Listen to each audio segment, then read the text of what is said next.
Soul Garden. Hello, my fellow Soul Gardeners, and welcome now to Astro 103. And we are looking at planets in transit. And if you've been watching so far, you know we're focusing on the outer planets first because the outer planets have the most profound effect on our lives. And we've come to the end of the line. We've come to Pluto, both metaphorically and literally. Pluto is the last planet in our solar system, at least as far as we can tell as of this tape date. And metaphorically, spiritually, when an issue hits Pluto, it's the end of the line. You are literally out of time. In fact, astrologers have this little joke in astrology. Basically, the universe or God is very patient with you. God will send Saturn along and say, hey, you got this issue. You better grow up. You better deal with it. But you know what? You can resist. All right? So if you've been through a Saturn transit, if you can remember a Saturn transit, you know Saturn is a biatch, and it can be tough. But you can get through it and not evolve. Then comes Uranus to the same issue eventually. And Uranus is like, yo, knocks you down on your face. You've got this issue. Okay? And at that point, again, even though you've been knocked to the ground, you could stubbornly get back up and decide that you are going to continue on the wrong path. Then the next lifetime, Neptune comes around and screams it in your face and keeps it in your face. You have this issue. And Neptune is actually much more gentle, but Neptune makes it clear and present. It's in your dreams. You're on drugs. You're escaping. You're seeing all kinds of metaphors. By the time you ignore that and Pluto comes to it, Pluto gives you two options. You either change or you die. Okay? Those are the two options because God is not supporting this behavior anymore. It is now no longer manufactured on Earth. You must change or you must die and reincarnate after the Earth has already gotten rid of your model. Okay? So Pluto is literally the end of the line.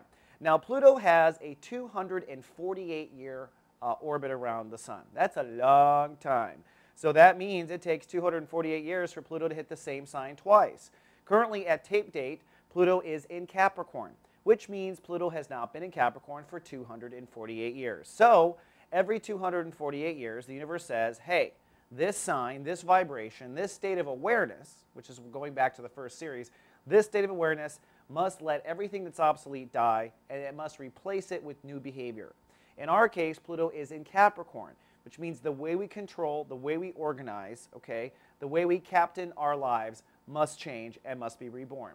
Just so you know, the last time Pluto was in Capricorn basically was the American Revolution and the birth of democracy.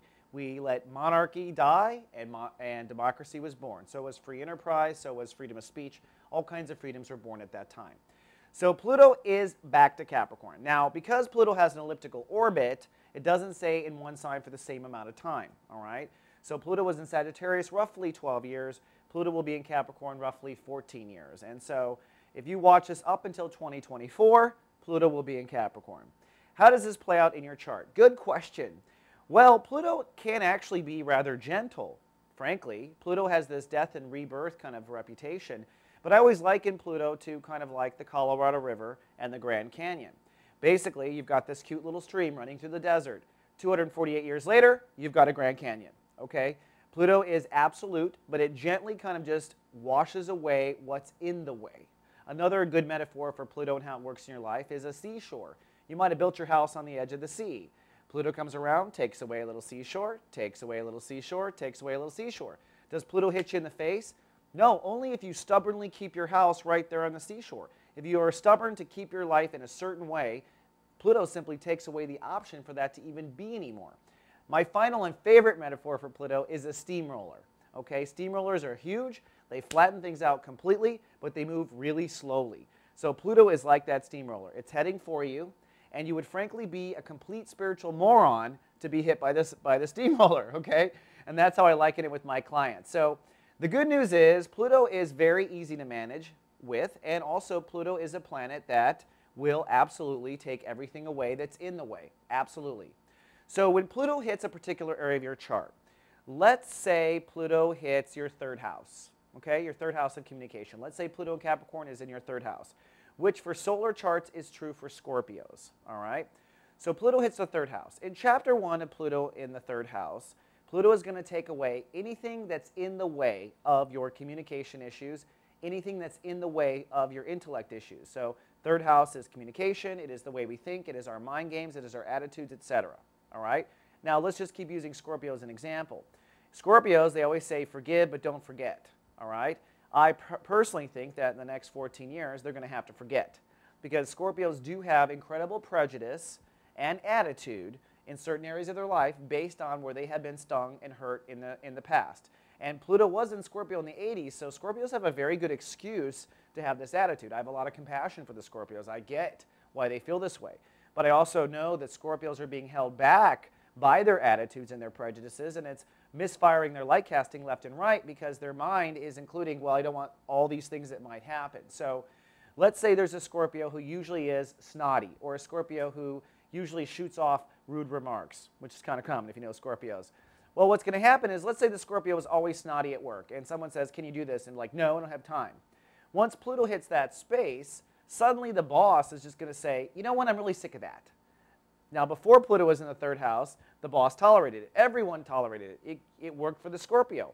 Once Pluto hits that area, suddenly what used to work doesn't work anymore. That's how Pluto happens. It just kills off the whole possibility. And it leaves you having to find a new solution. You have no choice. That's how Pluto sort of feels. One of the other interesting thing about Pluto is it draws boundaries. That boundary is, hey, you can't say that anymore. It's just not going to work anymore. Boom, hard boundary, not going to work. You say that again, Witecki, and you're fired. Whoa, suddenly I have to change the way I think. Not just the way I think, but the way I speak. Not just the way I think and speak, but some of my attitude, which it forces you by taking away your power. Now, when Pluto has a major transit, we're going to talk about this. Of course, planets will cross over Pluto, and Pluto itself will be in a certain space. What I find is when the Sun crosses Pluto, there is this sense of doom and death. Okay? You really do feel death when the Sun crosses Pluto. And sometimes people get suicidal with Pluto because you feel death, and the feeling of death spiritually really is you simply don't have the energy to go on. You don't want to continue.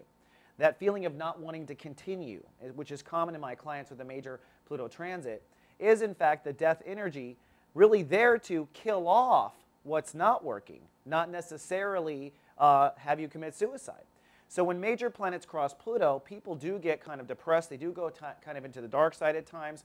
And as client or as astrologers or whatnot, you need to advise your clients, hey, that feeling of death and doom is meant to kill off your sharp-tongued Scorpio. It's meant to kill off what is in the way of you moving forward. It's not meant to kill off you. Now, Pluto spends about 5 months direct and about 5 months retrograde. So we kind of have an on and off half the year. It kind of defines a half year versus a different half year. And when Pluto is retrograde, it's the internalization. So internally, when Pluto is retrograde, you are processing.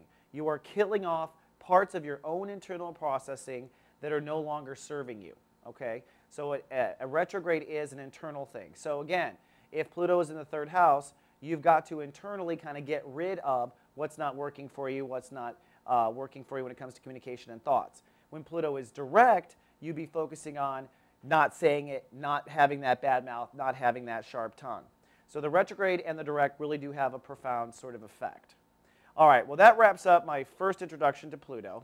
We're going to talk about Pluto again when we talk about other planets crossing it, but I wanted to get a good idea of what Pluto can do. I'll see you next time. Live, love, be.